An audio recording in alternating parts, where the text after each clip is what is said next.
Hello दोस्तों, आप सभी को मेरा नमस्कार। आज जो हम टॉपिक स्टार्ट करने जा रहे हैं उसका नाम है दोस्तों respiration, and this is for class 10th। दोस्तों, लास्ट वीडियो में हमने न्यूट्रिशन की प्रोसेस को बहुत डिटेल के अंदर स्टडी किया था। दोस्तों, क्विक रिवीजन हम कर लेते हैं न्यूट्रिशन की प्रोसेस का। दोस्तों, जो फूड ऑब्टेन करने का जो प्रोसेस होता है, दोस्तों जो भोजन ग्रहण करने का जो प्रोसेस होता है उसको हम न्यूट्रिशन बोलते हैं।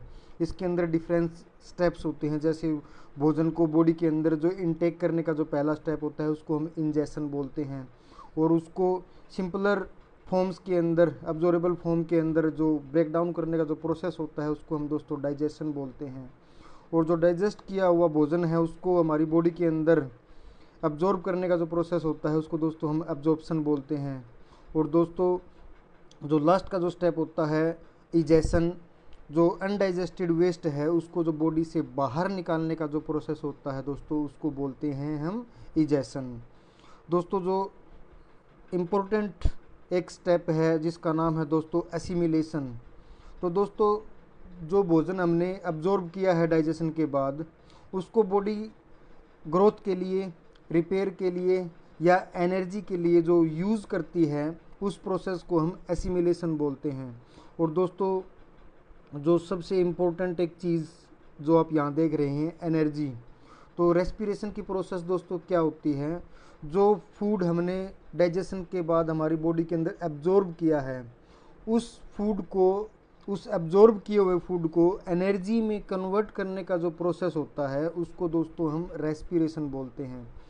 तो process of respiration is the process of releasing energy from the food is known as respiration. तो दोस्तों, जो अब्जॉर्ब किया हुआ फूड है उसको एनर्जी में कन्वर्ट करने की जो प्रोसेस होती है दोस्तों हम उसको रेस्पिरेशन बोलते हैं। उस एनर्जी का दोस्तों हम अलग अलग हमारी बॉडी के फंक्शंस के लिए यूज़ करते हैं, उनको हम अगली क्लासों में, हायर क्लासेस में डिटेल में स्टडी करेंगे। अब दोस्तों, बहुत सारे बच्चों को कन्फ्यूज़न रहता है कि ब्रीदिंग क्या होती है और रेस्पिरेशन क्या होती है। वो दोनों में कन्फ्यूज़ रहते हैं या दोनों को एक ही चीज़ समझते हैं, दोनों के अंदर जो फ़र्क होता है उसको समझ नहीं पाते। तो दोस्तों, जो ब्रीदिंग होता है ये रेस्पिरेशन का ही एक पार्ट होता है। This is a part of larger process that is respiration. दोस्तों, ये सिर्फ एक मैकेनिकल प्रोसेस होता है गैसेस को एक्सचेंज करने के लिए। This is just a mechanical process of exchange of gases. और दोस्तों, हम इसको एक्सटर्नल रेस्पिरेशन भी बोलते हैं। This is also known as external respiration. दोस्तों, ये एक सिर्फ फिजिकल कह सकते हो या एक मैकेनिकल प्रोसेस होता है जो सिर्फ गैसेस का एक्सचेंज करता है। इसके अंदर कोई बायोकेमिकल एक्टिविटी इन्वॉल्व नहीं होती। इसको हम सिंपल भाषा में वेंटिलेशन भी बोल सकते हैं। और दोस्तों, अगर हम रेस्पिरेशन की बात करें,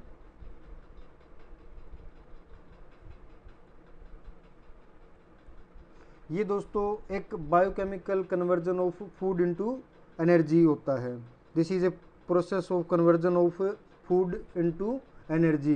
दोस्तों, ये एक फिजिकल ना होके एक बायोकेमिकल प्रोसेस होता है। दोस्तों, इसकी जो साइट होती है वो होती है दोस्तों intracellular, that is inside the cell. Site of the respiration is intracellular, और इसकी वजह से दोस्तों हम इंट्रासेल्यूलर होने की वजह से इसको हम सेल्यूलर रेस्पिरेशन भी बोलते हैं इसको। This is now known as cellular respiration because it takes place inside the cell. Site of the respiration is intracellular. तो आई होप दोस्तों आपको ब्रीदिंग और रेस्पिरेशन में डिफरेंस समझ में आ गया होगा। जो ब्रीदिंग होता है वो जस्ट एक फिजिकल प्रोसेस होता है जिसके अंदर गैसेस का वेंटिलेशन होता है, that is exchange of gases. ये इसको हम एक्सटर्नल रेस्पिरेशन भी बोल सकते हैं। और दूसरा दोस्तों जो रेस्पिरेशन होता है वो एक बायोकेमिकल प्रोसेस होता है। इसके अंदर एनर्जी का सेल के अंदर प्रोडक्शन होता है और इसकी जो साइट होती है वो सेल के अंदर होती है, इसलिए इसको हम सेलुलर रेस्पिरेशन भी बोलते हैं या इंटरनल रेस्पिरेशन भी बोलते हैं। दोस्तों अब बात करते हैं रेस्पिरेशन के टाइप्स के बारे में। दोस्तों रेस्पिरेशन दो टाइप का होता है, एक एनारोबिक रेस्पिरेशन होता है और दूसरा एरोबिक रेस्पिरेशन होता है। दोस्तों जो एनारोबिक रेस्पिरेशन होता है उसके अंदर जो ऑर्गेनिजम्स होते हैं वो ऑक्सीजन को यूज़ किए बिना रेस्पिरेशन की प्रोसेस को परफॉर्म करते हैं, उसको हम एनारोबिक रेस्पिरेशन बोलते हैं। This is the respiration without using oxygen. इसके अंदर दोस्तों जो ग्लूकोज होता है वो ऑक्सीजन का यूज़ किए बिना ethanol plus carbon dioxide plus energy में कन्वर्ट होता है। और दोस्तों जो कुछ एनारोबिक बैक्टीरिया और एनारोबिक यीस्ट जैसे जो ऑर्गेनिजम्स होते हैं वो इस तरह की प्रोसेस को परफॉर्म करते हैं, दैट इज़ एनारोबिक रेस्पिरेशन। तो एनारोबिक रेस्पिरेशन आई होप आपको समझ में आ गया होगा। इसका मतलब है respiration that is conversion of food into energy without using oxygen. और दोस्तों जो दूसरा रेस्पिरेशन का टाइप है उसको बोलते हैं एरोबिक रेस्पिरेशन। इसके अंदर दोस्तों जो ऑर्गेनिज्म होता है वो ऑक्सीजन का यूज़ करके, that is by using oxygen process of respiration is performed, that is food is converted into energy by using oxygen। इसके अंदर जो दोस्तों जो ग्लूकोज होता है दैट इज़ जो हमारा फूड होता है वो ऑक्सीजन का यूज़ करके carbon dioxide plus water plus energy का सिंथेसिस करता है। इसको दोस्तों हम बोलते हैं एरोबिक रेस्पिरेशन। और दोस्तों जो एनारोबिक प्रोसेस को एनारोबिक टाइप के रेस्पिरेशन को जो ऑर्गेनिजम्स परफॉर्म करते हैं दोस्तों उनको हम बोलते हैं एनारोब्स। और दोस्तों जो ऑर्गेनिजम्स एरोबिक रेस्पिरेशन के प्रोसेस को परफॉर्म करते हैं, दैट इज़ ऑक्सीजन को यूज़ करके रेस्पिरेशन के प्रोसेस को परफॉर्म करते हैं, उनको बोलते हैं दोस्तों हम एरोब्स। और अगर दोस्तों हम लिविंग वर्ल्ड के अंदर डोमिनेंस की बात करें तो जो दोस्तों जो एरोब्स होते हैं they are the dominant organisms on the earth, that is in the whole living world. अब बात करते हैं दोस्तों एनारोबिक रेस्पिरेशन इन एरोब्स। दोस्तों जो ऑर्गेनिजम्स होते हैं जो टिपिकली एरोबिक होते हैं, दैट इज़ जैसे हमारे हम या और दूसरे ऑर्गेनिजम्स जो टिपिकली एरोबिक होते हैं, सिर्फ ऑक्सीजन का यूज़ करके ही रेस्पिरेशन की प्रोसेस को परफॉर्म करते हैं, वो कुछ स्पेशल सर्कमस्टांसिस के अंदर, कुछ स्पेशल कंडीशंस के अंदर एनारोबिक रेस्पिरेशन को भी परफॉर्म कर सकते हैं।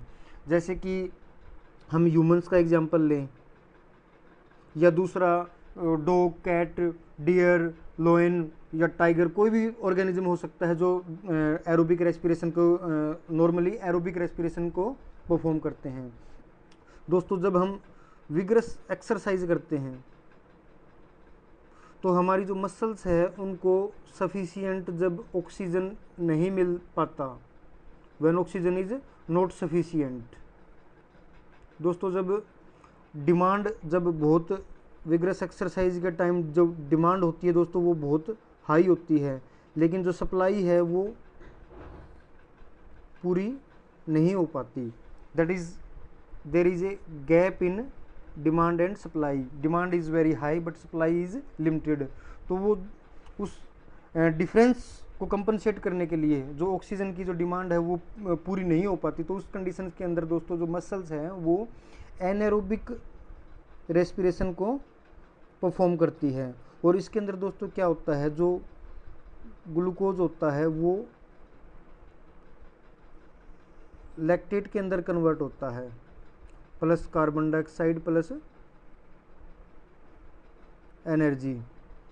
और दोस्तों जो इसके अंदर जो एनर्जी होती है उसकी क्वांटिटी बहुत कम होती है, जो हम इस वीडियो में आगे स्टडी करेंगे। तो दोस्तों जो लैक्टेट होता है that is of acidic nature.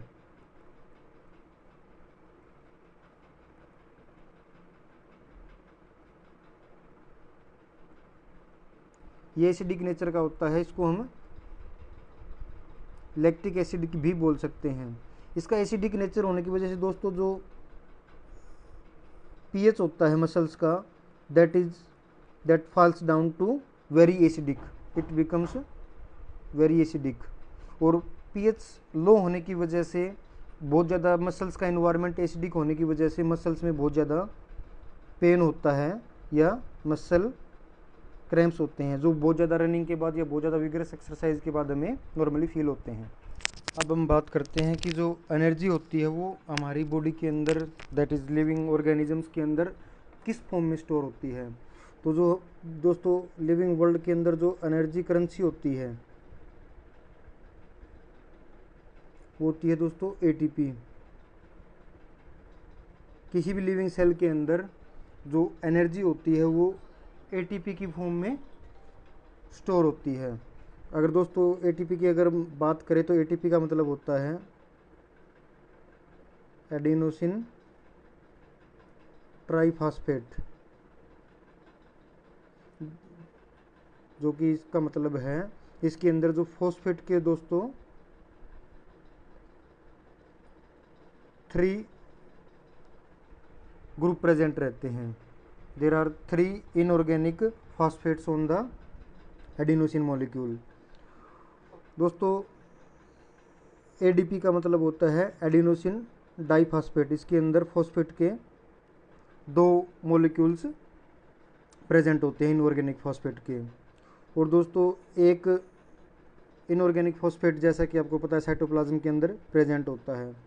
और रेस्पिरेशन के अंदर जो एनर्जी प्रोड्यूस हुई है उस एनर्जी का यूज़ करके जो इनऑर्गेनिक फास्फेट है वो एडीपी के साथ कंबाइन करता है, दैट इज एडिनोसिन डाइफॉस्फेट के साथ कंबाइन करता है और एनर्जी रिच मॉलिक्यूल एटीपी का सिंथेसिस करता है। This is a endothermic reaction. ADP that is adenosine diphosphate को इनऑर्गेनिक फास्फेट के एक मॉलिक्यूल के साथ कंबाइन करने के लिए एनर्जी की रिक्वायरमेंट होती है। So this is a endothermic reaction. और एटीपी मॉलिक्यूल का that is adenosine triphosphate molecule का कन्वर्जन होता है, सिंथेसिस होता है। और दोस्तों ये जो एटीपी सिंथेसाइज हुए हैं ये सेल्स के अंदर फर्दर यूज़ के लिए स्टोर किए जाते हैं। दोस्तों जब सेल को एनर्जी की रिक्वायरमेंट होती है तो ये एडिनोसिन ट्राइफॉस्फेट का जो मॉलिक्यूल होता है ये ब्रेक डाउन होता है एडिनोसिन डाइफॉस्फेट और इनऑर्गेनिक फास्फेट के अंदर। और साथ में दोस्तों एनर्जी लिबरेट होती है। इस एनर्जी का यूज़ सेल्स अपने दूसरे फंक्शंस को परफॉर्म करने के लिए यूज़ कर सकती है।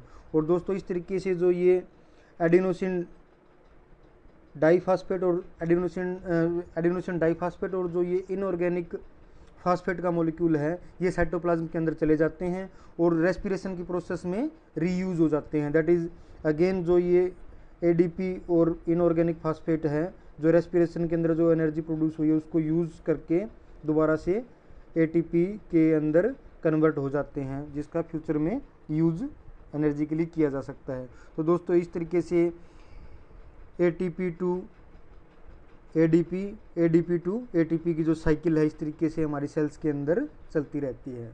अब देखते हैं दोस्तों जो डिफरेंट टाइप की जो रेस्पिरेशंस होती है उसके अंदर कितनी क्वांटिटी में कितनी अमाउंट में एनर्जी प्रोड्यूस होती है, how much energy is produced in different kinds of respirations. अगर दोस्तों हम एनारोबिक रेस्पिरेशन की बात करते हैं जिसमें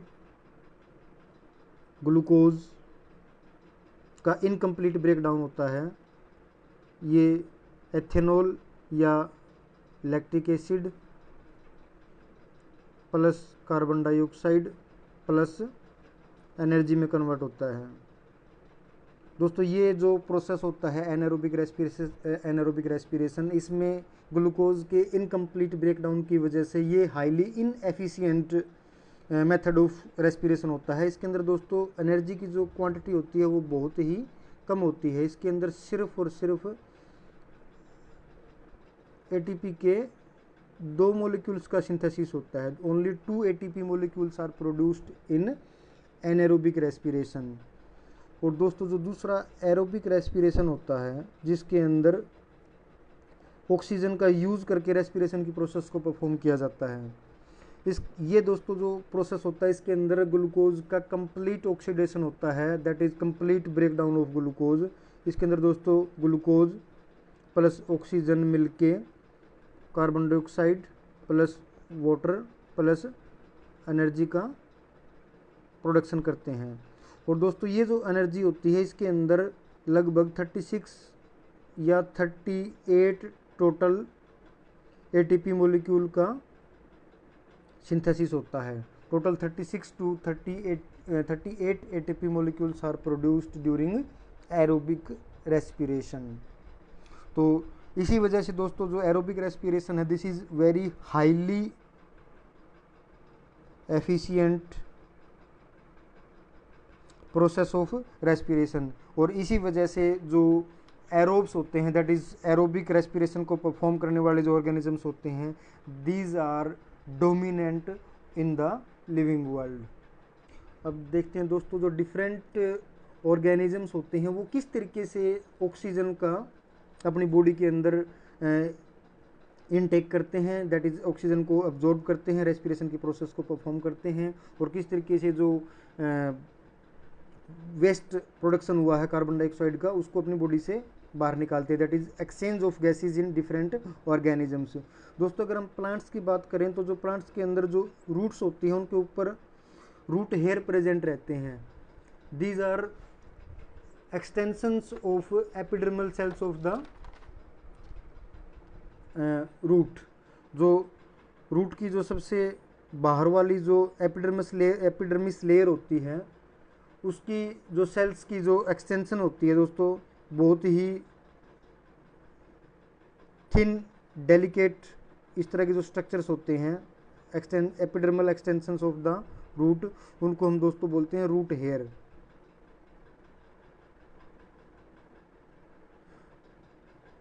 सॉइल के अंदर दोस्तों कुछ एयर फील्ड स्पेसीज होते हैं, उनके अंदर दोस्तों जो ऑक्सीजन प्रेजेंट होती है उसी ऑक्सीजन को जो ये रूट हेयर है एब्जॉर्ब करके रूट तक पहुंचाते हैं। अगर दोस्तों हम स्टेम्स की बात करें, स्टेम्स के अंदर दोस्तों कुछ पोरस टिश्यूज़ होते हैं बार्क के अंदर, या जो एक्सटर्नल हार्ड लेयर होती है स्टेम के ऊपर उसको हम पेरिडर्म भी बोल सकते हैं। उसके ऊपर जो ये पोरस टिश्यूज़ होते हैं, स्पेशल स्ट्रक्चर्स होते हैं दोस्तों, हम उनको लेंटिसेल्स बोलते हैं। इन पोरस स्ट्रक्चर्स के थ्रू जो प्लांट्स की जो स्टेम्स होती है वो ऑक्सीजन का और कार्बन डाइऑक्साइड का एक्सचेंज एनवायरनमेंट के साथ करती है। दोस्तों अगर हम लीव्स की बात करें, पत्तों की बात करें, तो पत्तों के ऊपर जो स्टोमेटा नाम के जो स्ट्रक्चर्स होते हैं वो आपने न्यूट्रिशन वाली वीडियो के अंदर जो हमने फोटोसिंथेसिस स्टडी किया था उसके अंदर बहुत अच्छे से मैंने आपको इनके स्ट्रक्चर्स के बारे में बताया था। तो लीव्स के ऊपर जो गैसियस एक्सचेंज का काम होता है दोस्तों that is performed by stomata. अगर आपको स्टोमेटा की ओपनिंग क्लोजिंग का मैकेनिज्म और स्ट्रक्चर को डिटेल में देखना है तो आप मेरी जो न्यूट्रिशन वाली वीडियो के अंदर जो फोटोसिंथेसिस का पोर्शन है आप वो वाली वीडियो देख सकते हैं। दोस्तों अगर हम एनिमल्स की बात करें तो जो डिफरेंट टाइप के एनिमल्स होते हैं उनके अंदर जो गैसियस एक्सचेंज करने का जो मेथड यूज़ होता है वो अलग अलग होता है। अगर हम microscopic organisms that is amoeba जैसे एनिमल्स की अगर हम बात करें तो इनके अंदर जो डिफ्यूज़न की प्रोसेस के द्वारा गैसियस एक्सचेंज होता है, क्योंकि बॉडी का साइज़ बहुत छोटा होता है। जो इन्वायरमेंट के अंदर जो ऑक्सीजन है वो सिंपल डिफ्यूज़न के द्वारा बॉडी के अंदर चली जाती है, जस्ट बाय सिंपल डिफ्यूज़न, और जो कार्बन डाइऑक्साइड प्रोड्यूस हुई है वो सिंपल डिफ्यूजन के द्वारा सेल मेम्ब्रेन के अंदर से, बॉडी के अंदर से बाहर चली जाती है। So just simple diffusion through the cell membrane is sufficient in microscopic organisms like amoeba and other microscopic organisms. दोस्तों अगर हम अर्थवर्म की बात करें तो इसके सोइल के अंदर प्रेजेंट रहते हैं, जैसा कि आपको अच्छे से पता होगा। तो इनकी जो स्किन होती है वो एक लुब्रिकेटिंग मटेरियल, एक म्यूकस सिक्रीट करती रहती है, जिसकी वजह से इनकी जो स्किन है वो मॉइस्ट रहती है।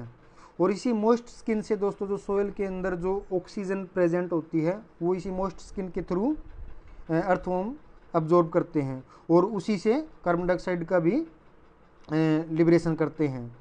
तो दोस्तों इस टाइप के रेस्पिरेशन को हम क्यूटेनियस रेस्पिरेशन बोल सकते हैं, that is respiration through skin. और दोस्तों अगर हम इंसेक्ट्स की बात करें तो इनके अंदर कुछ स्पेशल, इनकी स्किन के ऊपर स्पेशल स्ट्रक्चर्स प्रेजेंट रहते हैं जिनको हम स्पाइरेकल्स बोलते हैं। जैसे दोस्तों अगर ये स्किन है तो इसके ऊपर कुछ स्पेशल स्ट्रक्चर्स है इस तरीके के, इनको हम स्पाइरेकल्स बोलते हैं। इन स्पाइरेकल्स जो ओपनिंग होती है उसको स्पाइरेकल्स बोलते हैं। और दोस्तों ये स्पाइरेकल्स अंदर एक ट्यूब के अंदर खुलते हैं और उस ट्यूब की दोस्तों फिर फर्दर ब्रांचिंग होती है, इस तरीके से फर्दर ब्रांचिंग होती है इस ट्यूब की इंसेक्ट की बॉडी के अंदर। It is branched very deep inside the insect. इनको दोस्तों हम बोलते हैं एयर ट्यूब्स। और इन्हीं एयर ट्यूब्स और स्पाइरेकल्स के थ्रू जो इंसेक्ट्स होते हैं, जैसे कि ग्रास होपर है, मॉस्किटो है, हाउस फ्लाई है, जो जितने भी इंसेक्ट्स होते हैं ये इन्हीं स्पाइरेकल्स और एयर ट्यूब्स के थ्रू गैसेस का एक्सचेंज करते हैं। अगर दोस्तों हम aquatic animal that is fish की बात करें तो इनके अंदर जो रेस्पिरेटरी ऑर्गन होता है उसको बोलते हैं हम गिल्स। ये दोस्तों अपने मुंह के द्वारा जो वाटर है उसको अपने बकल कैविटी के अंदर एंटर करते हैं और साइड में जो गिल्स प्रेजेंट होते हैं उनके थ्रू वाटर को बाहर निकालते हैं। और इसके थ्रू जो वाटर के अंदर जो ऑक्सीजन, डिजोल्व ऑक्सीजन होती है वो इन गिल्स के द्वारा अब्जॉर्ब कर ली जाती है। और इस तरीके से दोस्तों फिश के अंदर रेस्पिरेशन का process that is exchange of gases होता है। अगर दोस्तों हम फ्रॉग्स की बात करें तो ये दोस्तों एम्फीबियंस होते हैं, दीज आर एम्फीबियंस। एम्फीबियंस का मतलब होता है दोस्तों जो लैंड के ऊपर भी रेस्पायर कर सकते हैं और वाटर के ऊपर भी रेस्पायर कर सकते हैं, दैट इज़ एम्फीबियंस। तो दोस्तों जो फ्रॉग्स होते हैं वो लैंड के ऊपर अपना रेस्पिरेशन के प्रोसेस को परफॉर्म करने के लिए लंग्स का यूज़ करते हैं। They use lungs for the process of respiration on land. और दोस्तों वाटर के अंदर ये अपनी मॉइस्ट स्किन का यूज़ करते हैं, that is they perform cutaneous respiration on the in the water. और दोस्तों अगर हम टिपिकल लैंड एनिमल्स की बात करें, जैसे हम हैं या दूसरे एनिमल्स आप जैसे cow, buffalo, dog, cat, elephant, lion, tiger और दूसरे मंकी, जितने भी ऑर्गेनिजम्स दूसरे एनिमल लैंड एनिमल्स आप देखते हैं, या दूसरे रेप्टाइल्स भी हो सकते हैं जैसे लिजर्ड या स्नेक, या और दूसरे जो terrestrial that is land animals होते हैं, उनके अंदर जो स्पेशल एक ऑर्गन जो प्रेजेंट रहता है एक्सचेंज ऑफ गैसेस के लिए, उनको बोलते हैं हम दोस्तों लंग्स। तो दोस्तों आज के लिए बस इतना ही। नेक्स्ट वीडियो में हम ह्यूमन रेस्पिरेटरी सिस्टम के बारे में डिटेल में स्टडी करेंगे, बहुत कॉम्प्रिहेंसिवली स्टडी करेंगे।